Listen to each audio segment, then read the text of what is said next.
Hello दोस्तों, स्वागत है आप सभी का आज के एक नए एपिसोड में। दोस्तों, जापान एक ऐसा देश है जिसे देखकर कोई भी सोचने कर मजबूर हो जाता है कि जो ये देश दिख रहा है वो कैसे मुमकिन है। जैसे ही आप जापान के ये इंटरेस्टिंग फैक्ट्स और फोटोज को देखेंगे तो आप समझ जाएंगे जापान में ऐसा क्या है जो हर किसी की अटेंशन को अट्रैक्ट करता है। जापान में बहुत सारी अलग अलग तरह की इंस्टीट्यूशन है और यहाँ के कल्चरल एक्टिविस्ट जापान को बाकी देशों से अलग रखते हैं। तो चलिए दोस्तों, शुरू करते हैं आज का ये एपिसोड। आज हम वीडियो का टारगेट रखते हैं 5000 लाइक्स। ट्रेन्स, जैसा कि हम सभी देखते हैं, ट्रेन्स का होना किसी भी देश में आम होता है और कुछ देशों में ये कहीं भी आने जाने का सबसे बोरिंग तरीका भी माना जाता है। लेकिन जापान में दोस्तों ऐसा बिल्कुल भी नहीं है। जापान की ट्रेन्स बाकी देशों से काफी अलग होती है, या फिर हम ये कहें कि जापान की ट्रेन्स बाकी देशों से बहुत बेहतर होती है। क्या आप जानते हैं ऐसा कैसे पॉसिबल है? तो चलिए सबसे पहले हम ट्रेन सेक्शन से स्टार्ट करते हैं। अगर आप किसी भी बिजी शहर में जाते हैं, तो जैसे कि पटना या नई दिल्ली या फिर किसी भी देश के किसी भी शहर में, तो आप देखेंगे कि वहाँ की सारी ट्रेन लोगों से भरी हुई होती है। यहाँ तक कि ट्रेन के आने से पहले ही स्टेशन पर लोगों की भीड़ लग जाती है। चाहे कितनी भी अनाउंसमेंट और वार्निंग दी जाए, लेकिन फिर भी ट्रेन और स्टेशन में अव्यवस्था होती है। लेकिन दोस्तों, जापान में ये बिल्कुल भी देखने को नहीं मिलता। यहाँ पर लोग ट्रेन का वेट एक लाइन में बनाकर करते हैं। जापान की एक और इंटरेस्टिंग बात ये भी है कि यहाँ के कल्चर को फॉलो करने वाले लोग अपना हर काम एक ऑर्डर में करते हैं और बहुत ही अच्छी तरीके से पूरा भी करते हैं। और यही कंडीशन यहाँ की ट्रेन का भी है। लेकिन सबसे बड़ी और इंटरेस्टिंग बात यह है कि जापान के ट्रेन में आपको स्पा भी देखने को मिलता है। क्या आपने कभी ऐसी इंटरेस्टिंग बात सुनी है? एक ट्रेन में स्पा का होना कितना अच्छा होगा। अगर हम में से कोई भी स्पा में जाने का सोचता है तो हम समझते हैं कि स्पा में जाना कितना एक्सपेंसिव हो सकता है, लेकिन ऐसा जापान में बिल्कुल नहीं है। आपको जापान की कुछ ट्रेन में स्पा देखने को मिलता है तो कोई ऐसी बात नहीं होगी जिस पर आप बिलीव ना कर सकें। जी हाँ, अगर आप ट्रेन की स्पेशल टिकट खरीदते हैं तो न सिर्फ आपको ट्रेन की सीट मिलती है, यहाँ तक कि आपको सीट के साथ साथ स्पा की फैसिलिटी भी मिलती है। किसी भी ठंडे दिन आप ट्रेन से ट्रेवल कर रहे हों या फिर ऑफिस के स्ट्रेसफुल दिन के बाद आप अपने घर जा रहे हों और आपको स्पा में कुछ समय बिताने के लिए टाइम मिल जाए, तो ये कितना रिलैक्सिंग होगा। ये ट्रेन फैसिलिटी वर्ल्ड के किसी भी और ट्रेन में अवेलेबल नहीं है। जैसा कि हम सभी पहले से ही जानते हैं कि जापान की ट्रेन और किसी और देश की ट्रेन से काफी डेवलप्ड है। अगर आप जापान की ट्रेन के अंदर एक कॉइन को वर्टिकली रखते हैं तो आप उस कॉइन की किसी भी मूवमेंट को देख नहीं सकते। ऐसा संभव इसलिए है क्योंकि जापान में दुनिया की सबसे तेज चलने वाली ट्रेन मौजूद है, जिसे हम बुलेट ट्रेन के नाम से भी जानते हैं। जब हमारा प्लेनेट घूम रहा होता है और हम उसे फील नहीं कर सकते, ऐसे ही वो कॉइन भी ट्रेन के अंदर होते हुए भी कोई मूवमेंट शो नहीं करता।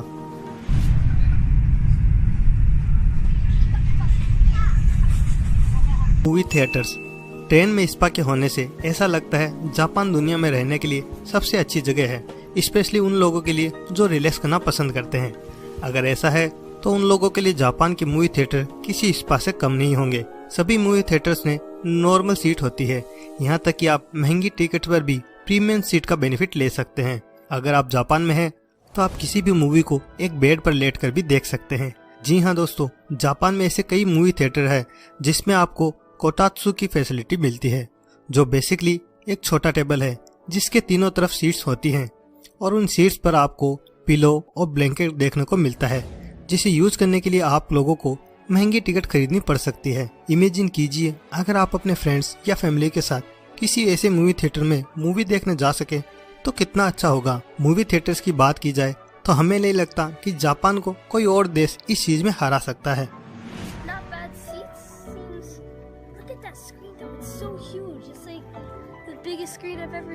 फूड एक्सपेक्टेशन, अगर हम वेस्टर्न साइज के फूड एडवर्टाइजमेंट को देखें तो बहुत जल्दी पता चल सकता है कि यहाँ फॉल्स एडवर्टाइजमेंट कितना फेमस है।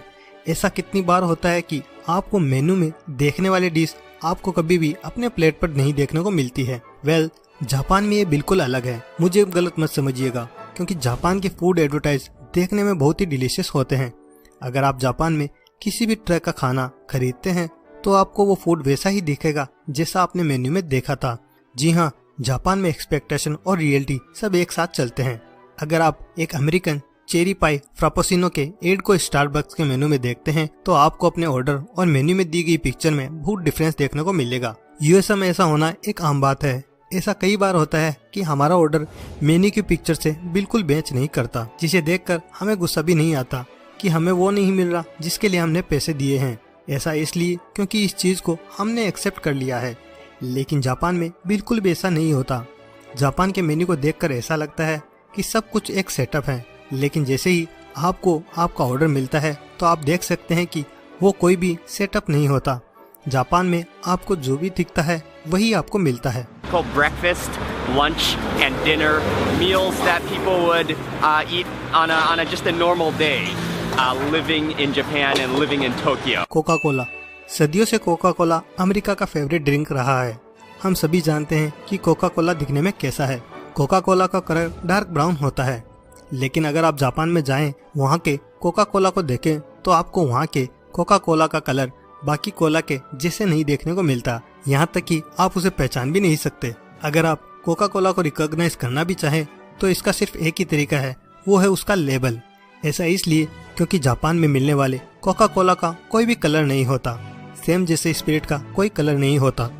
ऐसा लगता है जैसे यहाँ के कोका कोला बनाने वालों से कोई गलती हो गई थी, जैसे पेप्सी बनाते समय 90s में गलती हुई थी।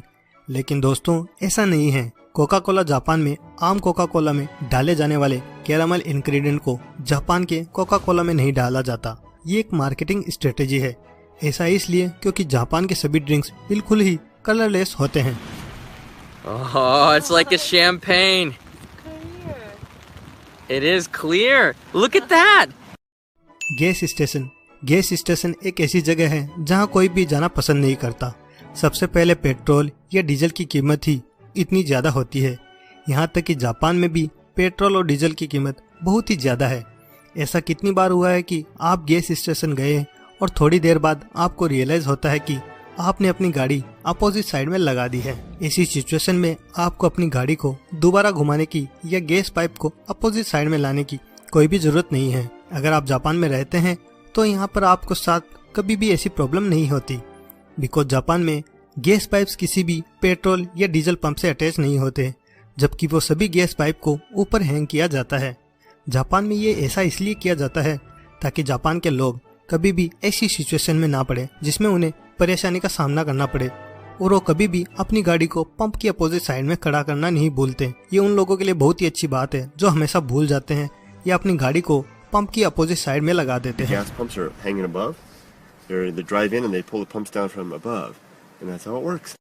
किटकैट्स। दुनिया भर के लोगों को किटकैट बहुत पसंद है और जापान में भी लोग किटकैट को बहुत पसंद करते हैं।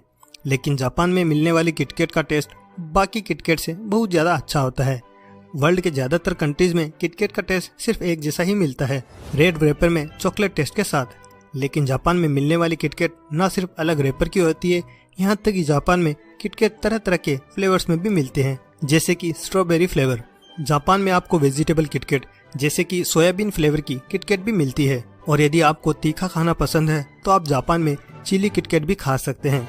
अमेरिका में मिलने वाली किटकैट जापान में दालचीनी के बिस्किट के रूप में मिलती है। जापान में सबसे ज्यादा पॉपुलर किटकैट फ्लेवर कोई ओरिजिनल फ्लेवर नहीं है, जबकि जापान में सबसे ज्यादा popular green tea flavour KitKat है।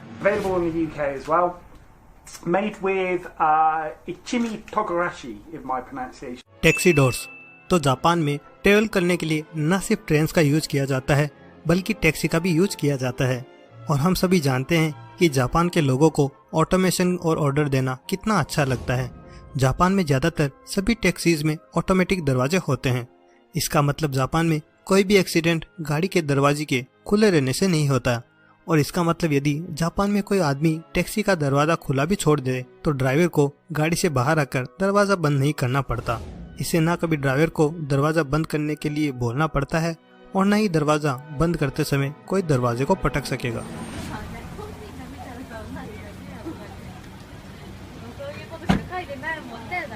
तो दोस्तों ये था आज का वीडियो। आई होप कि वीडियो आपको पसंद आया होगा।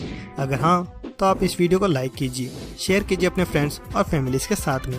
अगर आप हमारे चैनल पर पहली बार आए हैं तो चैनल को जरूर सब्सक्राइब कीजिए और साथ ही साथ बेल आइकन को भी दबा दीजिए ताकि आपको मेरे अगले आने वाले चैनल्स की वीडियो की नोटिफिकेशन मिल सके।